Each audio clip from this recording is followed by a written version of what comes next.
中共中央政治局委员、外交部长王毅时隔7年再次到访澳大利亚。当地时间20号，澳大利亚总理阿尔巴尼斯在堪培拉会见王毅，双方就中澳关系重回正轨表示欣慰。同天，王毅还同澳外长黄英贤举行第7轮中澳外交与战略对话。不过，有观察指出，美国的搅局给中澳关系的进一步向好发展增加了很大的不确定性。在与澳总理阿尔巴尼斯会见期间，王毅向阿尔巴尼斯转达中国领导人的亲切问候。王毅表示，在两国领导人战略引领下，中澳关系遇到的障碍逐一得到克服，中澳关系实现了第2次重要转变，这完全符合澳国家和人民的根本和长远利益，也完全符合当前时代发展的潮流。历史将会证明这一决断是正确的。王毅强调，中澳关系既然已经回到正轨，明确了前进方向，双方就应坚定向前走，不犹豫、不彷徨、不开倒车，携手开创两国关系更加光明的未来。中方愿同澳方一道，以习近平主席成功对澳进行国事访问10周年和中澳建立全面战略伙伴关系10周年为契机，进一步密切高层交往，恢复两国间对话机制，深化各领域互利合作，本着相互尊重态度，管控和超越分歧，共同推动构建更加成熟稳定、更加富有成果的中澳全面战略伙伴关系。阿尔巴尼斯表示，澳方高度评价中国取得的发展和脱贫成就，愿同中方密切高层交往，深化各领域互利合作。澳中关系不应由差异和分歧来决定，应尽可能寻找双方利益共同点。同时，阿尔巴尼斯强调，澳方一直奉行一个中国政策，这是澳两党共识，将继续予以坚持。澳大利亚在未来和中国的关系，我想应该建立在两国共同发展的基础之上。传统的地缘政治对抗和大国安全竞争已经过时了。澳大利亚应该从本国人民的利益出发，拒绝为其他国家的错误战略目标火中取栗。20号，王毅在澳大利亚首都堪培拉议会大楼与澳外长黄英贤举行了第7轮中澳外交与战略对话。王毅表示，过去10年，中澳关系的跌宕起伏，既给我们留下了需要汲取的教训，也积累了值得珍惜的经验。最根本的是坚持相互尊重，最关键的是坚持求同存异，最重要的是坚持互利共赢，最宝贵的是坚持独立自主。王毅还表示，中方愿同澳方进一步筹备好两国的高层交往，全面重启并利用好各领域建立的磋商对话机制，希望澳方采取切实措施，维护市场经济原则和公平竞争规则，为中国企业在澳投资经营提供公平、公正、透明、非歧视的营商环境。对于王毅此访，澳大利亚关注的焦点之一就是中方是否会取消对自澳大利亚进口葡萄酒的惩罚性关税。最新的进展就是葡萄酒案已经得到了妥善的处理。本月底，中方将发布最终的裁决的结果。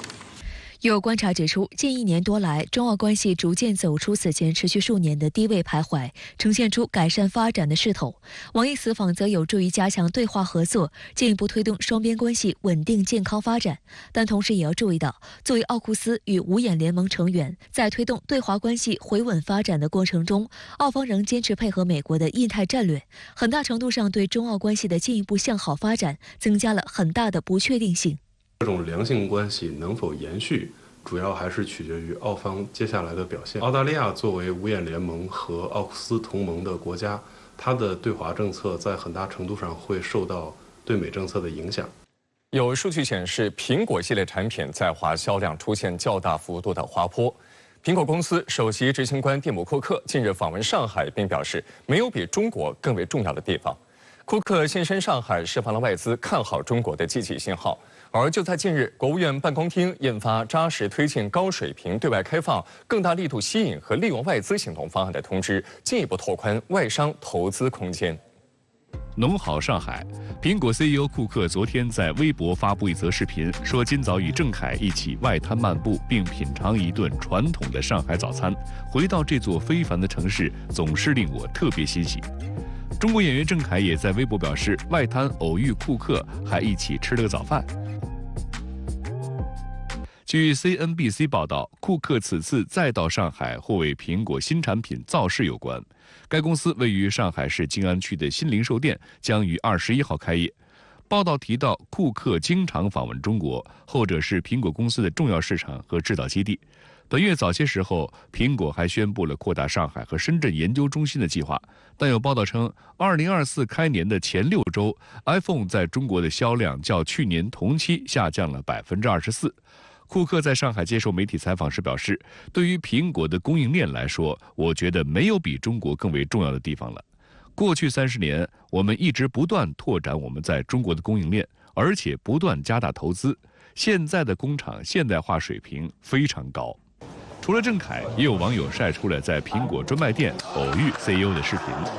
静安零售店是苹果在上海的第8家零售店，也是目前国内规模最大的一家，占地面积3835平方米，总投资超过8340万元，等级仅次于纽约第5大道的全球苹果旗舰店。进到这个店里呢，首先这个店有一个比较大的不同，就是它有2层店。我们现在大家在上层来看一下，上层店呢，首先一进门左手边，这就大家非常熟悉了，iPhone 展示区。苹果还放出了静安店的限定壁纸，白玉兰造型的 logo 也格外的吸睛。这款特别设计的 logo 灵感来自上海市花白玉兰，以彰显上海的创新和开拓精神。Apple 静安开店的限量礼盒，我快速带大家开箱看一下。然后上边是类似于浮雕的这种，就是凸起的这种质感，上面有一个花见花开一道来。值得一提的是，2号下午，比亚迪股份有限公司董事长兼总裁王传福现身位于上海的苹果中国总部，与苹果 CEO 库克见面。当天，比亚迪电子、蓝思科技、长盈精密等苹果供应商展示了智能制造技术以及为苹果生产的零部件和产品。王传福和库克一起参观了比亚迪展台。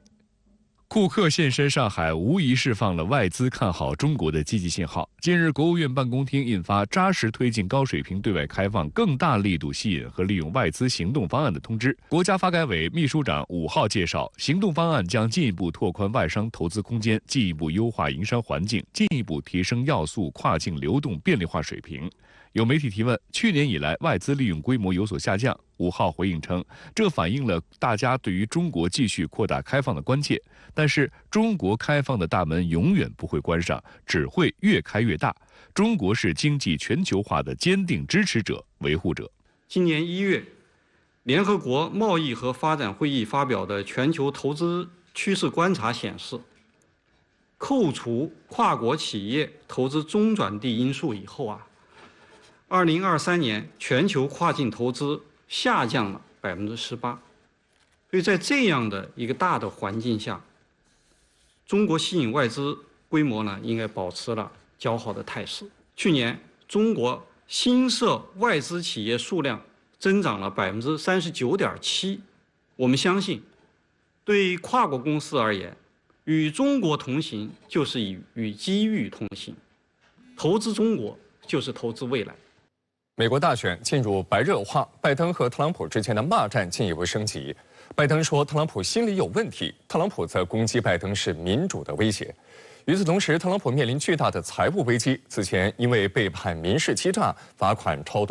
过4.54亿美元。特朗普计划上诉，但是需要先在本月25号前缴纳保证金，每拖延1天就要多交11.2万美元的利息。如今这笔保证金已经接近5亿美元。为此，特朗普可能需要变卖房产套现，而更为糟糕的情况则是宣布破产。根据美国当地法律，特朗普不必实际去支付这笔罚款，但他必须让一家公司向法院保证，如果特朗普上诉失败，他将有能力支付这笔钱，而特朗普得向保险公司提供资产证明。不过，根据特朗普的律师团队最新说法，他们已经和30多家公司接洽，但是没有一家公司愿意提供担保。If his assets were valued at the level he says they are, I would think insurance companies and sureties would be beating down his door to do business for him. So it feels like this is perhaps the next to last step on the road to Donald Trump's financial demise. 特朗普被判民事欺诈，就是因为他把自己装得太富有了，而如今他交不上保险金，也让特朗普集团的财务状况浮出水面。特朗普大约在1年前的证词中宣称自己拥有超过4亿美元的现金，并且每个月都在上涨。但外界估计，特朗普实际上拥有的流动资产大约值3亿美元，他剩下的钱大部分都花在了建筑物和高尔夫球场上。按照常理，固定资产也可以作为抵押，给银行进行贷款。不过，特朗普出于各种原因，并没有这么做。If he really has unencumbered real estate, just get a mortgage like many people do when they buy homes, and put that money up. So there's a real disconnect in his papers, and what it suggests to me is that he doesn't actually have unencumbered real estate. In other words, the real estate that he has already been pledged to other people and other companies to support other loans. 也有分析认为，特朗普不愿意抵押或是出售房产，主要是因为舍不得。白宫前新闻秘书格里沙姆表示，特朗普非常珍爱他所拥有的房产，特别是带高尔夫球场的这些资产，相当于特朗普的孩子。格里沙姆指，如果真的要选，特朗普可能会放弃华尔街40号的房产。但房地产专家则认为，海湖庄园可能是最容易变现的房产。多名房地产商表示，许多超级亿万富翁已经盯上了这栋豪宅，参与海湖庄园竞购战。海湖庄园很有可能卖出10亿美元或更高。如果特朗普实在无法交上保证金，纽约州有权没收他的任何财产，包括特朗普大厦、高尔夫球场等不动产。其律师团队还可以寻求法律许可，用债券、股票投资抵押等方式组合凑钱。美联社则指，特朗普可能会获得一笔意外之财，那就是上市自己的社交媒体公司。如果这笔交易在22号的股东大会上获得批准，特朗普将获得58%的股份，估值约数十亿美元。还有一个解决方法是宣告破产。根据美国联邦破产法，如果特朗普亲自宣布破产，判决将暂停执行。然而，如果只是他的公司特朗普集团或其他实业宣布破产，他仍要承担个人责任。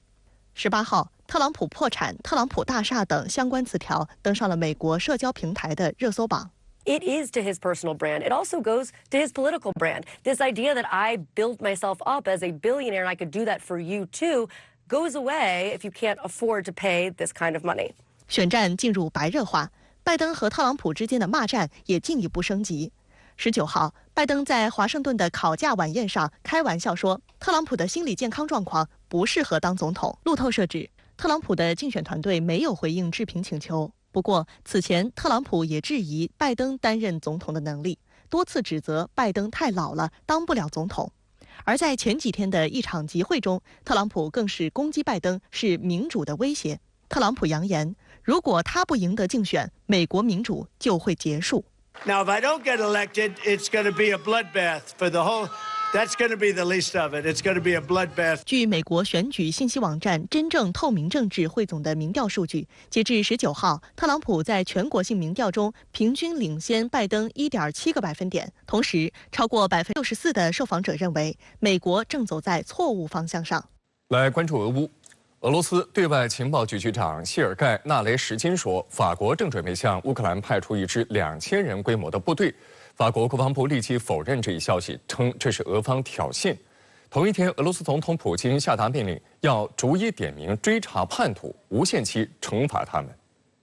普京19号出席俄联邦安全局会议并发表讲话，他表示，在与西方尝试破坏俄罗斯发展的斗争中，需要系统性、全方位的工作。西方正积极利用激进的跨国恐怖组织来反对俄罗斯，鼓励对俄罗斯的威胁。普京下令联邦安全局加强各领域的反恐工作，对任何试图挑起骚乱和恐俄症的企图坚决予以打击。他提到，参与侦查破坏的人员企图侵入俄罗斯领土。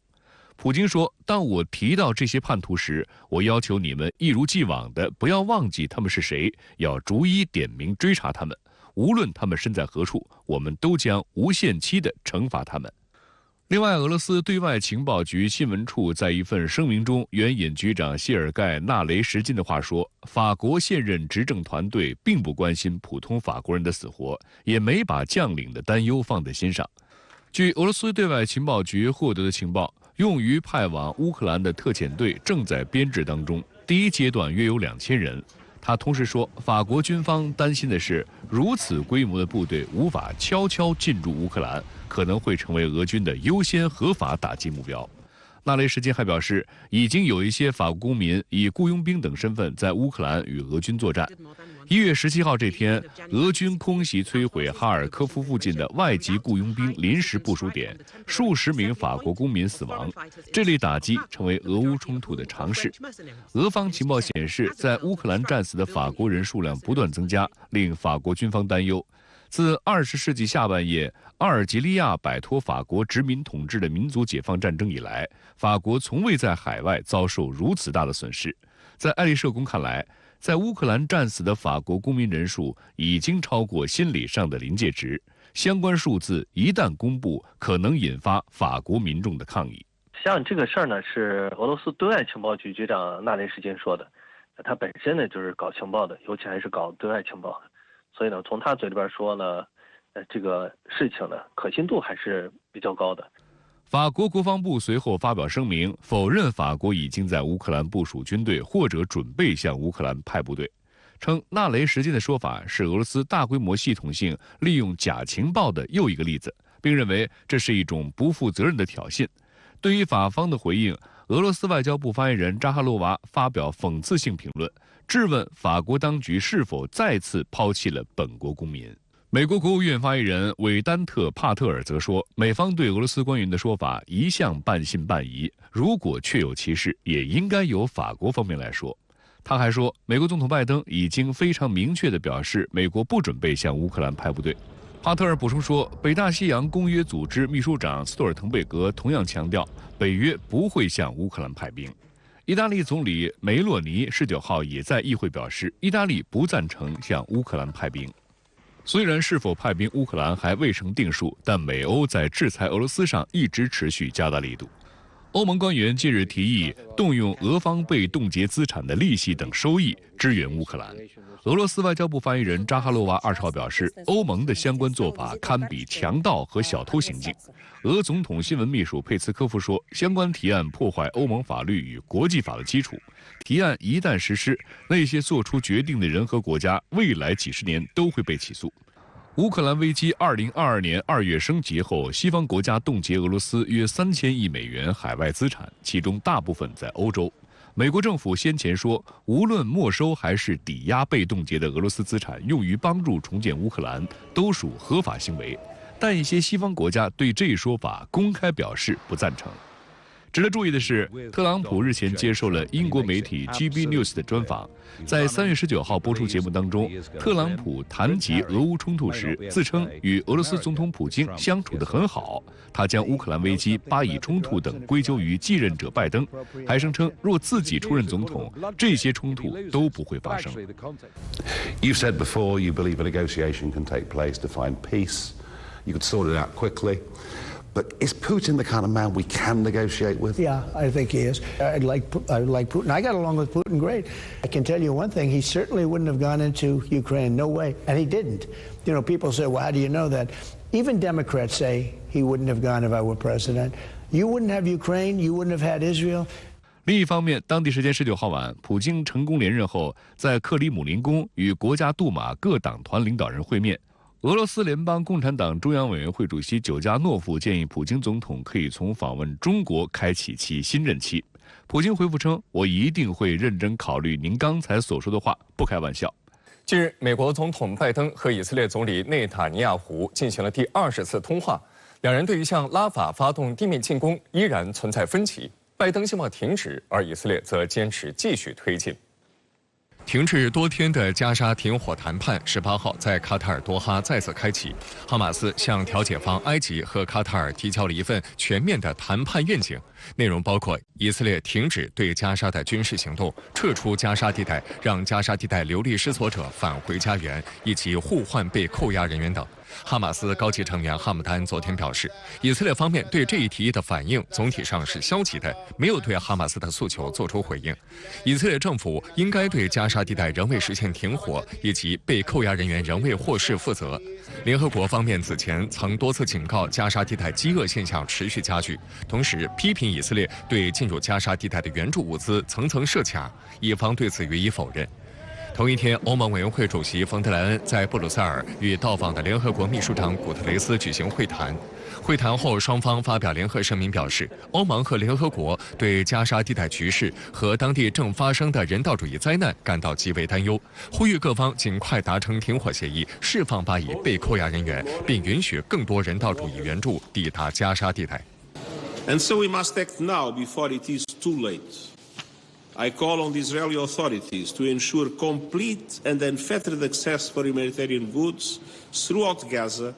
and for the international community to fully support our humanitarian efforts. 当地时间18号，美国总统拜登和以色列总理内塔尼亚胡再次通话，这是自新一轮巴以冲突爆发以来两人之间的第20次通话，也是间隔时间最长的一次。 There was a real awkward silence that was brewing between Prime Minister Benjamin Netanyahu and President Biden over Israel's handling of the war, and namely the humanitarian crisis unfolding in Gaza. Well, that silence was broken last night when the two leaders got on the phone together. Now, the White House says President Biden told Benjamin Netanyahu he needs to come up with a coherent plan, not just for defeating Hamas, but specifically dealing with Rafah. 美以领导人通话后，美国总统国家安全事务助理沙利文透露，以军在拉法的军事行动计划是双方谈论的关键问题。拜登建议在未来几天内派遣一个由军事、情报和人道主义官员组成的高级跨部门团队前往华盛顿，听取美国对以色列现有拉法行动计划的担忧，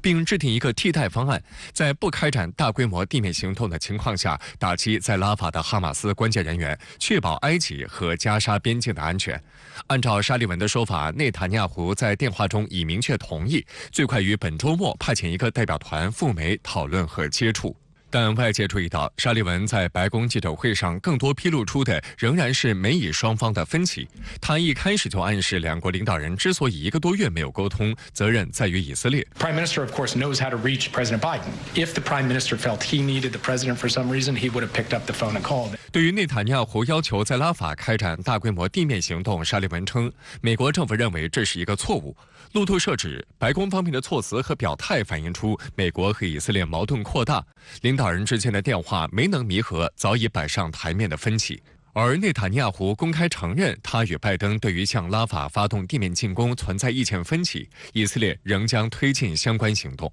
内塔尼亚胡19号对以色列议员们表示，他已经非常明确地向美国总统表示，我们决心彻底消灭拉法的这些武装分子，除了地面进攻行动，没有其他办法能够做到这一点。观察认为，即便是承受巨大压力，内塔尼亚胡也要在拉法开展军事行动，背后的原因是为其个人的政治利益。根据美国国家情报总监办公室发布的最新报告，在本轮巴以冲突之前，以色列国内对于内塔尼亚胡执政能力的不信任已经处于高水平，巴以冲突加剧了这种不信任。